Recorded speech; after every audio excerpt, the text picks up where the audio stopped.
네, 만나서 반갑습니다. 저는 용인에서 온 최승원 목사라고 합니다. 네, 소개받은 것처럼 최훈 목사님이랑은 신학교 동기이고 학번이 제가 105번, 저 친구가 107번 뭐 이랬던 것 같아요.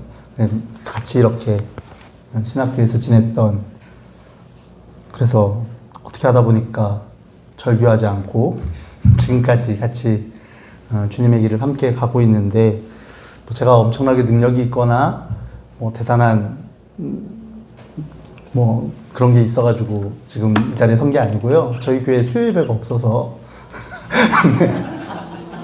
네, 어떻게 하다 보니 저희가 신학교 때 언젠가 같이 담임 목회를 하게 되면 누군가의 교회에 초청받아서 설교하는 날이 있지 않을까, 그런 이야기들을 주고받았던 기억들이 있는데, 그런 일이 진짜 실제로 일어나게 되어서 약간 마음이 이상하기도 하고 부담스럽기도 하고 좀 잘해야 할 텐데 하는 생각이 들기도 합니다.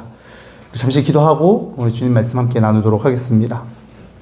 하나님 감사합니다.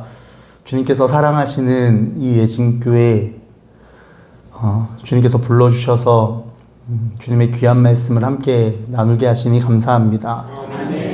주님께서 뜻이 있으셔서 이 교회를 세우셨고 이 예진교를 통하여서 하나님께서 계획하신 놀라운 일들을 이루실 줄로 믿습니다.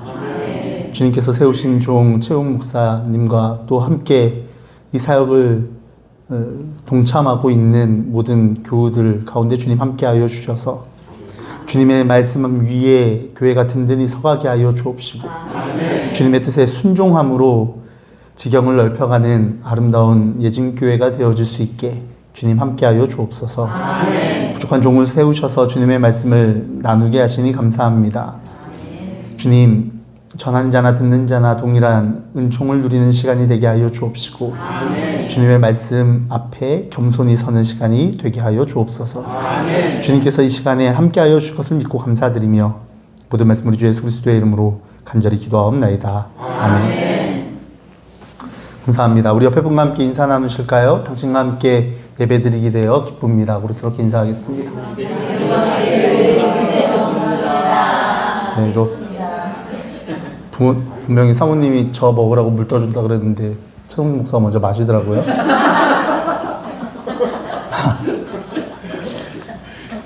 네, 감사합니다. 저도 주님께서 핏값으로 세우신 예진교회에서 하나님께서 사랑하시는 아름다운 성도님들과 함께 예배드리게 되어 너무나도 기쁩니다.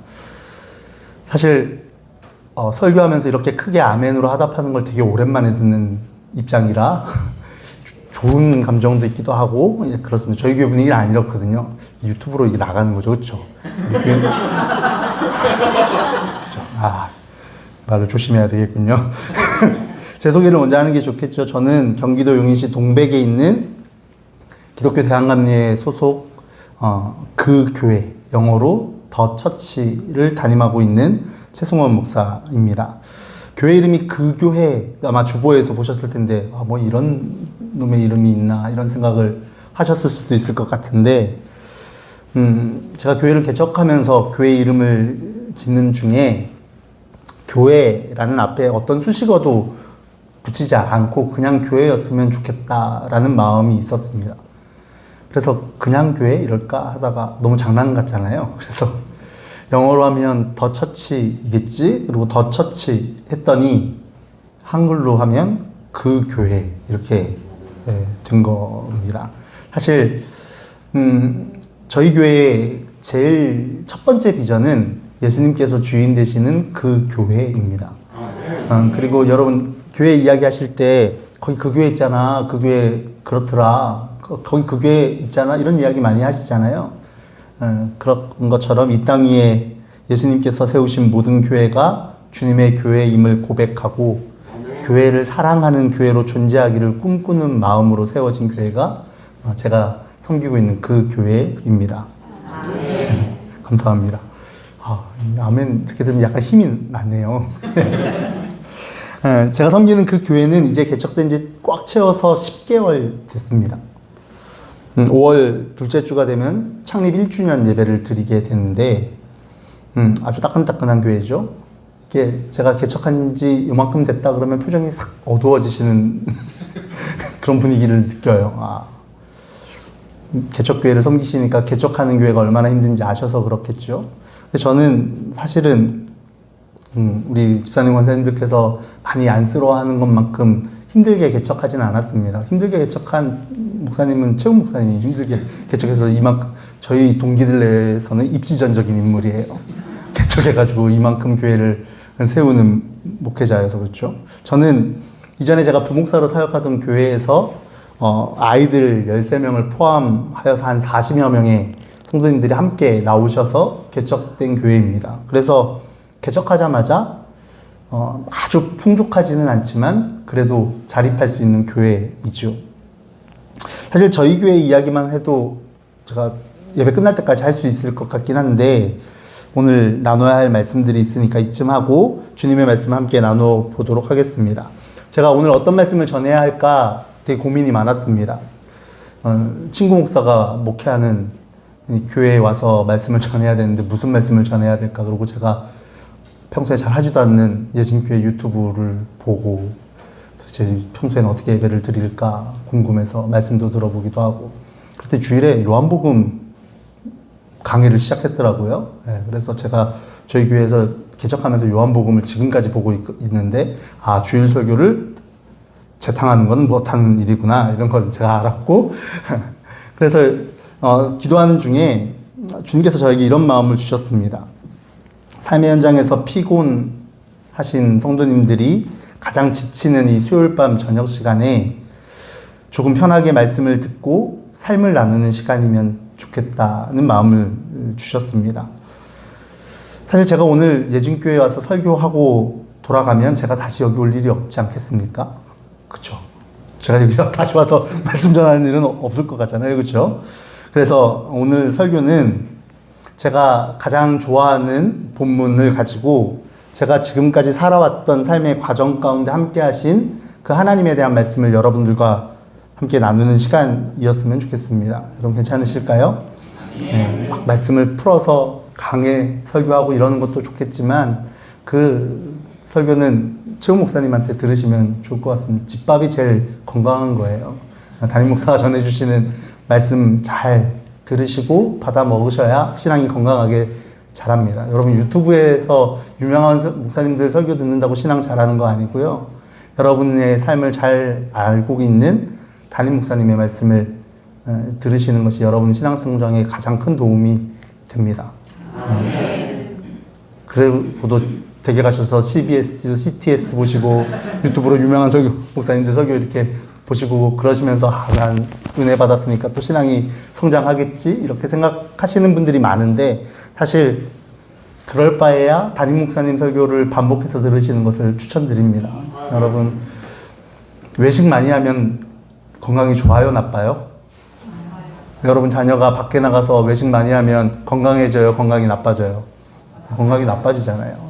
여러분의 영적 아비가 되시는 담임 목사님의 설교를 잘 들으시면 좋겠습니다. 오늘은 외식하는 날이에요. 그러니까 오늘 편하게 잘 들어보시면 좋겠습니다.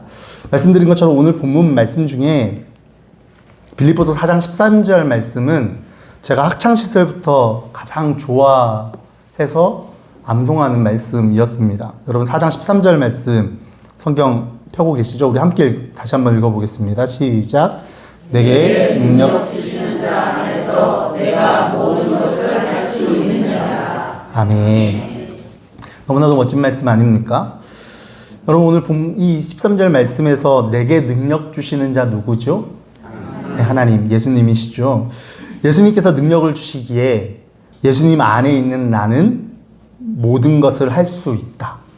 저는 그렇게 믿고 중고등학교 시절 신앙생활을 했습니다. 그래서 이 말씀은 저에게 큰 위로였고 도전이었습니다.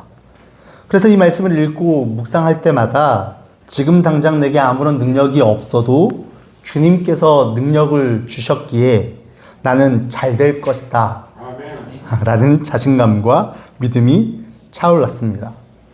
제가 웃는 건 우리 교회는 이런 분위기 아니어가지고 제가 웃는 거예요. 너무 좋기도 하고 되게 고향교회 온 느낌 이런 게 있습니다. 네. 여러분 성도님들이 저 보시기에 제가 중고등학교 다닐 때 공부를 꽤 잘했을 것 같으세요? 아니면 영 못한, 겨우 고등학교를 졸업했을 것 같으세요? 네, 잘했을 것 같아요. 어렸을 때는 꽤 똘똘하다는 얘기를 들었고, 실제로 중학교 때까지는 공부를 곧잘 했습니다. 저는 주님께서 능력을 주셔서 공부도 잘하는 거라고 생각했고, 주님께서 능력을 주셨기에 나중에 잘 될 거라고 생각했어요. 그래서 말씀을 읽고 기도하면서 다른 사람들은 몰라도 예수님을 나는 잘 믿고 있기 때문에 늘 다른 사람보다 나는 더 잘 될 거라는 믿음을 가지고 살았습니다. 그래서 제가 하는 일마다 다 놀라운 일이 일어날 줄 알았어요. 공부를 해도 매번 성적이 잘 나올 줄 알았고, 목회를 해도 교회가 날로 부흥할 줄만 알았습니다. 근데 여러분, 인생이 어디 그렇습니까? 학교 다닐 때에도 꽤나 공부를 잘했던 것 같은데 어느 순간 약간 방황하고 났더니 성적은 곤두박질치고, 집안 환경이나 사람과의 관계도 제가 생각하는 것만큼 좋지만은 않았던 것 같습니다. 혹시 여러분들 중에 여러분들이 생각하는 것대로 인생이 사라지는 분이 계십니까? 나는 내가 맘먹은 대로 인생이 사라지는 것 같다 라고 생각되는 분 있으시면 제가 설교단을 내어드리려고, 저도 좀 듣고 싶어서, 저도 그 비결을 좀 알았으면 좋겠어서. 제가 아직 많이 살지는 않았지만 이만큼만 살아봐도 참 뜻대로 안 되는 게 인생인 것 같습니다. 그런데도 제가 거짓말하는 게 아니라 저는 하나님께서 저만 특별히 사랑하는 줄 알았습니다. 그래서 세상이 저를 중심으로 돌아간다고 생각했어요. 때로 고통도 당하고 고난도 있었고 뜻대로 안 되는 것도 있었지만 결국 나중에 제가 잘 될 거니까 그 잘 될 때에 밑거름이 될 거라고 저는 생각하고 살았었습니다. 저보다 믿음이 다 좋으셔서 이렇게 아멘 하시는 거잖아요. 그렇죠? 저는 하나님께서 저를 계속해서 훈련시키는 거라고 생각했어요. 그래서 신학교 1학년 입학하면서 제가 하던 기도 제목 중에 하나가, 우리 최우 목사가 아는지 모르는지 모르겠지만, 제가 나이 40이 될 때 제가 목회하는 지역에서 가장 영향력 있는 목회자가 되게 하여 주옵소서가 제 기도 제목이었습니다. 근데 제가 이미 나이가 43이에요. 안타깝게도 저희 동네에서 저를 아는 사람이 별로 없습니다. 저희 교회 옆에 있는 보쌈집 사장님 정도 저를 아실라나? 개척교회를 담임하는 저는 매월 돌아오는 월세를 걱정해야 하고 넉넉하지 않은 삶을 살아야 하는 데다가, 요즘 사람들은 맘만 먹으면 다닌다는 그 해외여행 가는 것도 큰 마음을 먹어야 한번 가볼까 생각만 하다가 못 가는 그런 처지입니다. 제 사정이 이러니까 제 삶을 평가해 본다면 둘 중에 하나로 평가해 볼 수 있겠죠. 첫째는, 사실 최승원 목사는 예수님께서 사랑하지 않는 사람이었다. 둘째, 최승원 목사를 하나님께서 사랑하시기는 하지만 아직 믿음이 부족해서 더 훈련이 필요하기에 고난과 고통의 시간을 지나고 있다. 첫째와 둘째 중 뭘까요? 제가 아직 인생을 다 살지 않아서 알지 못하겠지만, 주님 안에서 흔들리면서 최선을 다해가며 살아보니 알게 된 것이 있습니다. 세상은 저를 중심으로 돌아가는 것이 아니라 하나님의 섭리 가운데 있다는 사실입니다. 여러분, 우리의 삶은 하나님의 섭리와 은혜 안에 있습니다. 여러분 믿으십니까? 저는 강원도 원주 출신이에요. 태어나기는 아까 우리 방 권사님이 맛있는 밥 사주셔서 먹으면서 말씀드렸지만 강원도 정선군 사북에서 태어났습니다. 지금 카지노로 성황리에 있는 그 주변이 제가 태어난 곳이에요. 그리고 강원도 원주에서 공부를 했는데, 제가 지금 사역하고 있는 용인은 에버랜드를 제외하고는, 에버랜드 때는 못 가봤고 자연농원일 때 어렸을 때 가본 적이 없던 동네였습니다.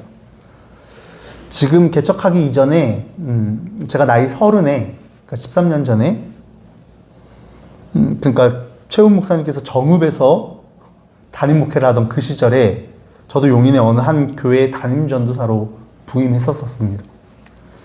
제가 그 드림교회라고 하는 교회에 소개받아 부임하러 갔을 때 첫 저를 소개하는 그 예배 때 갔더니 성도님들이 한 열 몇 명 이렇게 앉아 계시는 거여서 교회 성도님들이 계시는구나 그랬어요. 근데 그 다음 주에 딱 왔는데 아무도 없는 거예요. 어떻게 이렇게 아무도 없지? 알고 봤더니 10분이 다 그 전 담임 목사님 가족인 거예요. 그러니까 결국은 아무도 없는 교회에 제가 담임 전사로 부임하게 된 거죠. 여러분, 담임 목사가 강단에서 설교하려고 딱 섰는데 아무도 없어요. 여러분, 어떤 기분이 들 것 같습니까? 아무도 없다가 아내가 있다가 아이를 가지면 그 아내도 없어져요. 여러분, 어떤 기도가 나올 것 같습니까? 하나님, 이게 뭔가요? 하는 기도가 저절로 나옵니다. 하나님, 이게 뭔가요? 저 언제까지 이거 어떻게 해야 되는 건가요? 나이도 어리잖아요. 그러던 어느 날 주일에 어느 이름 모를 여자 권사님께서 주일 예배를 드리러 오셨습니다. 그리고 주일 예배를 계속 오시는 거예요. 등록은 안 해요. 그래서 어느 날 새벽에 할머니 권사님 한 분이 본인이 다니는 교회에서 새벽에 차량 운행을 안 하니까 차량 운행을 해줄 수 없냐고 찾아오셔서 새벽 예배를 제가 차량으로 모시고 와서 예배를 드리기 시작했습니다. 등록을 안 해요. 또 어느 날 됐더니 수요 예배에 어느 집사님이 오시더니 수요 예배만 드리러 오시겠다고 그래요. 근데 등록은 안 해요. 평일에는 동네 주민분들과 함께 만나는 일들이 많아지기 시작했습니다. 그래서 동네 분들과 함께 기타도 가르쳐드리고 놀이학교를 만들어서 아이들과 놀아주기도 하고, 그래서 저희가 여름에 여름 성경, 교회에 아이가 없으니까 여름 성경학교를 못 하잖아요. 그래서 여름 놀이학교 이래서 동네 애들을 모아다가 놀았더니 우리 교회에는 안 다니는 아이들이 20명, 30명씩 교회 와서 여름에 행사를 했어요. 그리고 교회 성도님들이 없으니까 봉사를 누가 해요? 그 아이의 부모님들이 와서 자원봉사로 다 일을 했어요. 프로그램을 할 수 있었어요. 근데 그 중에서도 아무도 등록을 안 해요. 크리스마스 축제 때 뭐 할 거냐고 동네 분들이 물어봐요, 저한테. 그래서 그럼 마을 축제라도 할까요? 그래서 동네에서 학원 다니는 아이들 있잖아요. 벨리댄스 다니는 아이들도 있고, 바이올린 학원 다니는 아이들도 있고, 뭐 피아노 학원 다니는 아이들도 있는데 어디서 보여줄 데가 없잖아요. 교회를 안 다니는 아이들이니까. 그래서 마을 축제를 했어요. 한 50명이 모였나 봐요. 우리 그때 당시 제가 목회하던 교회가 요거보다 작았거든요. 교회가 확 들어찼어요. 근데 아무도 등록을 안 해요. 근데 어찌됐든 간에 사람이 교회 막 모이니까 너무 신났겠잖아요. 그렇죠? 이제 뭔가 되는 것처럼 이제 교회가 좀 부흥하려나?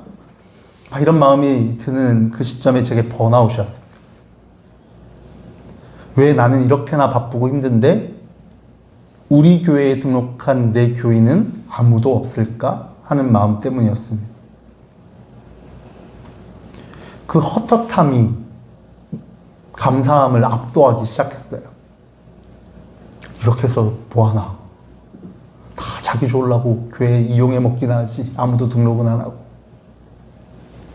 그래서 어느 날 강단에 엎드려서 기도했습니다. 주님, 제가 이렇게 하면 뭐합니까? 교회에 정식으로 등록하는 교인 하나가 없는데 저 언제까지 이렇게 힘들게 사역해야 합니까? 새벽에 강단에 엎드려서 기도하고 아침에 사무실에 앉아 있는데 어느 큰 교회 목사님께 전화가 왔습니다. 최 목사, 제가 안수받은 지 한 1년쯤 됐을 때예요. 최 목사, 부목사로 올 생각 없어? 너무 화가 났습니다. 그래서 전화로 부목사로 갈 생각이 없다고 이런 지하에 딱 거절하고 다시 새벽에 강단에서 기도했어요. 하나님, 내가 언제 큰 교회 부목사로 가게 해달라고 그랬냐고. 힘들다 그랬지. 내가 언제 부목사는 안 한다 그러지 않았냐고. 이렇게는 못하겠다고. 내가 언제 큰 교회 부목사 시켜달라고 그랬습니까? 막 울면서 기도했어요.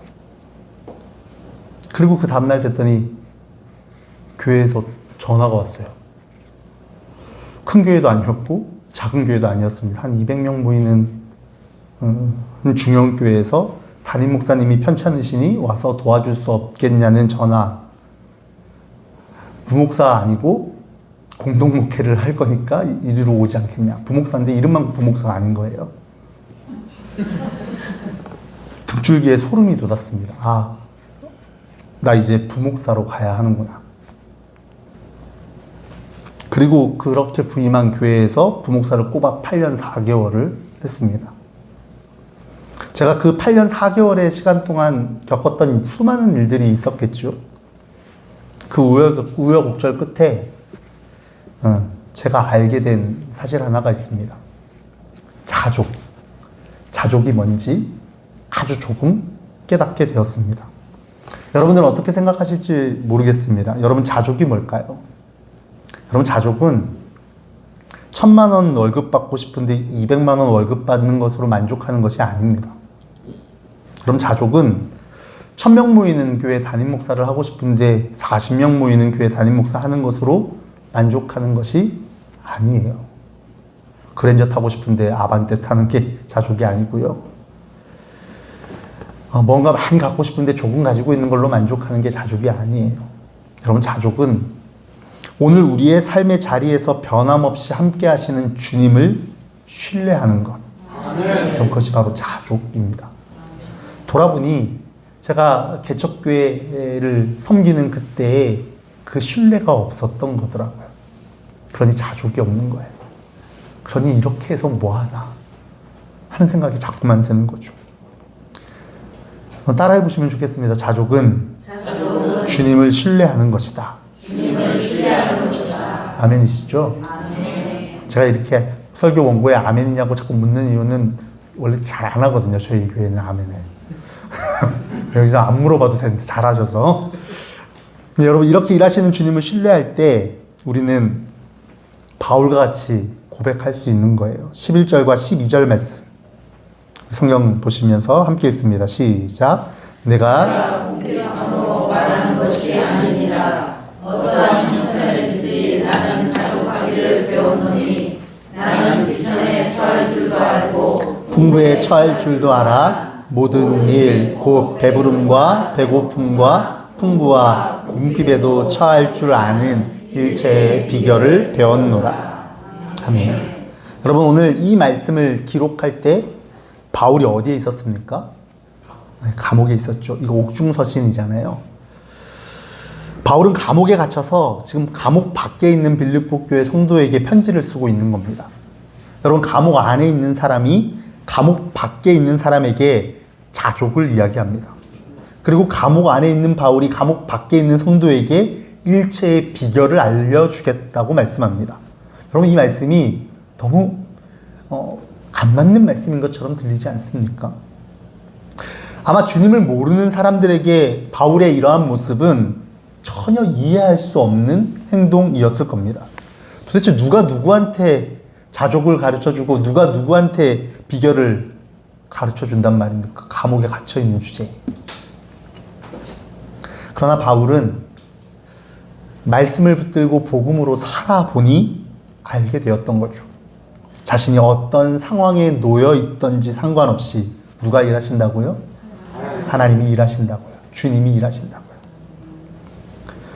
바울은 말씀을 붙들고 복음을 전하며 그의 삶의 자리에서 주님의 일하심을 경험하며 살았습니다.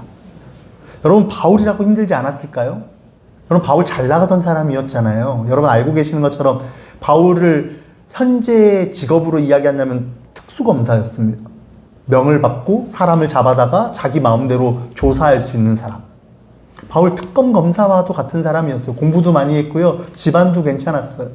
꽤나 촉망받는 인재였습니다. 그런데 그런 거 다 없이 예수 믿고 복음 전하면서 뭐 하는 사람이 됐어요? 천막을 만들면서 자기가 번 돈으로 복음을 전하는 일을 했던 사람이 바울이었습니다.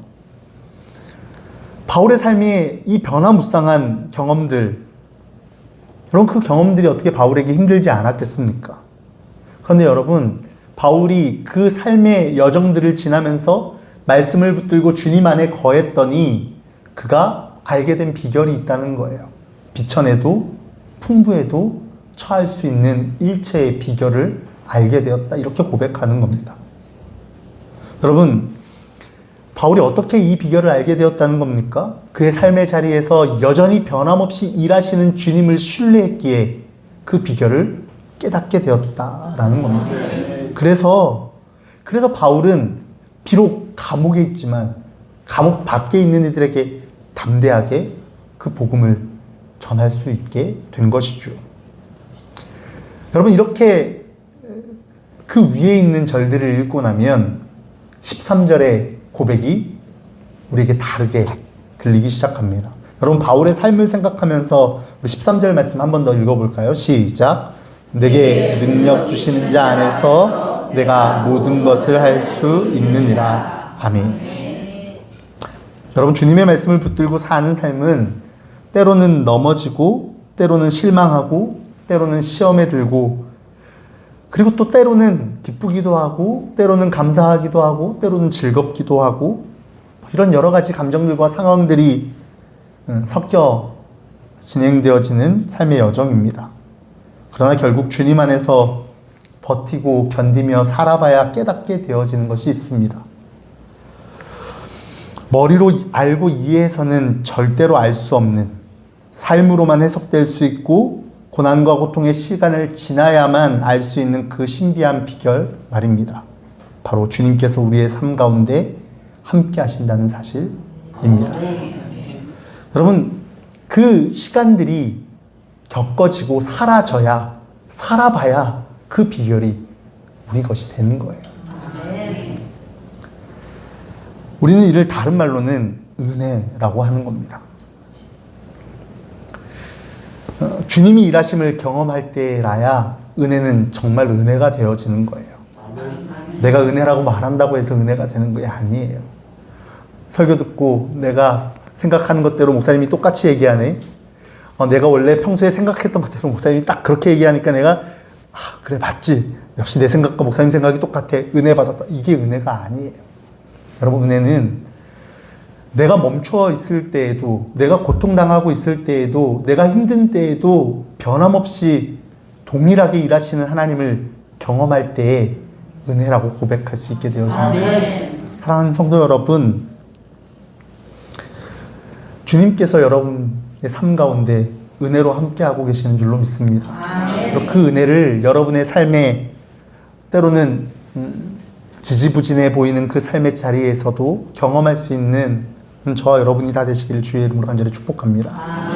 돌아보니 그렇더라고요.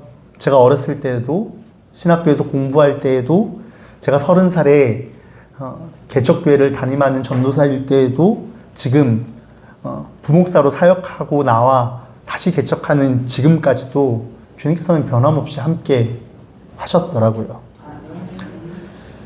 변하는 건 늘 누구예요? 우리잖아요, 우리. 주님은 변하지 않으냐 하시는데 늘 우리가 변해요.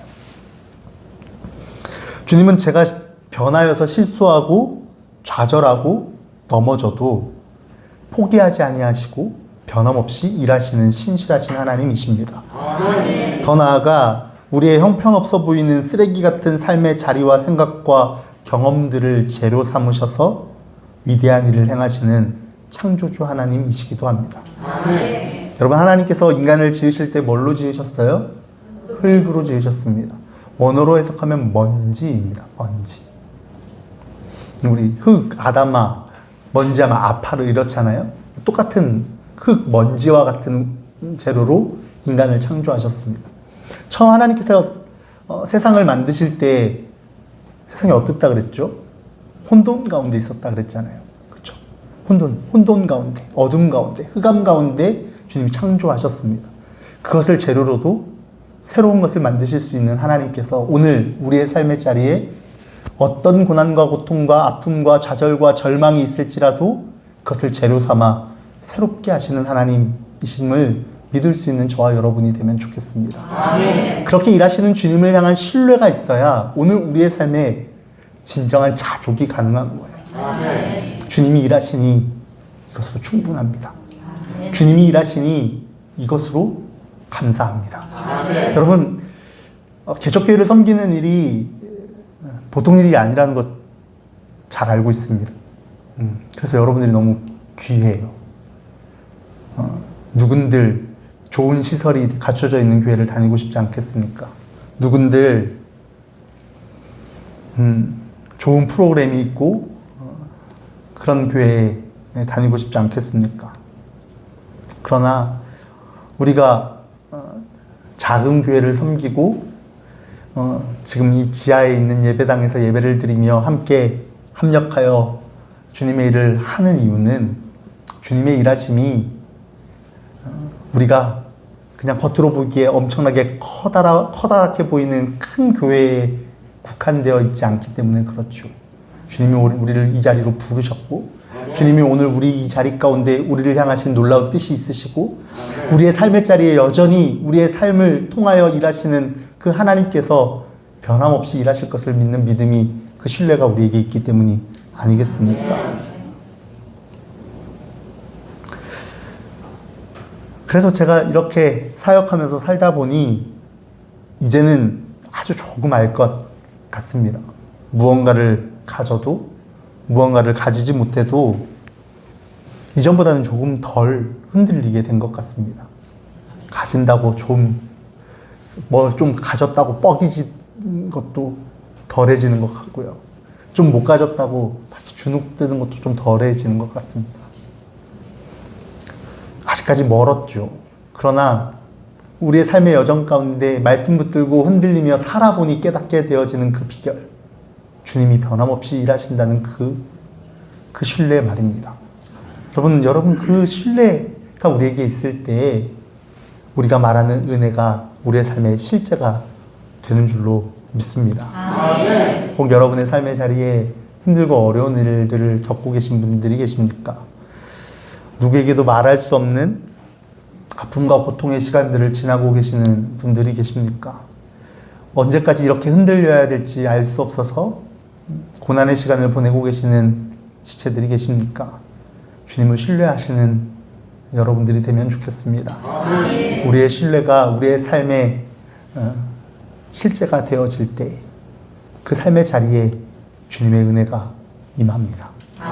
그리고 그 은혜를 경험하며 우리는 모든 것이 주님이 하셨다, 모든 것이 주님의 은혜라 고백하는 그 삶을 살게 될 줄로 믿습니다. 이제 말씀을 정리하겠습니다. 여러분, 제가 섬기는 교회가 다르고 여러분이 섬기는 교회가 다르지만 그러나 우리는 모두가 다 주님이 핏값으로 사신 교회를 섬기는 그리스도인들입니다. 우리는 어느 특정 교회의 사람이 아니라 하나님의 사람들입니다. 하나님의 백성이죠. 그러니 하나님의 백성답게 살아가는 우리들이 되어야 하지 않겠습니까?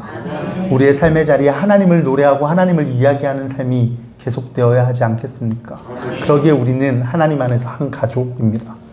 저희도 예진교회를 위해 끊임없이 기도하겠습니다. 예루살렘 교회가 안디옥 교회를 위해 기도했던 것처럼, 안디옥 교회가 예루살렘 교회를 위해 기도했던 것처럼 그렇게 예진교회를 위하여 기도하겠습니다. 여러분들도 생각날 때마다 제가 섬기는 그 교회를 위해서 기도하시면 좋겠습니다. 뿐만 아니라 지금 교회로 존재하기 위하여 몸부림하고 있는 모든 교회들을 위하여 함께 마음으로 기도할 수 있으면 좋겠습니다. 그래서 우리가 그 기도 가운데 하나님의 일하심을 목도할 때 은혜라고, 그것이 모든 것이 다 주님이 하셨다고 고백하며 찬양하는 그때가 오지 않겠습니까? 여러분, 그 일을 기대하며 함께 끝까지 믿음으로 승리하는 우리 성도님들 다 되시기를 주님의 이름으로 축복합니다.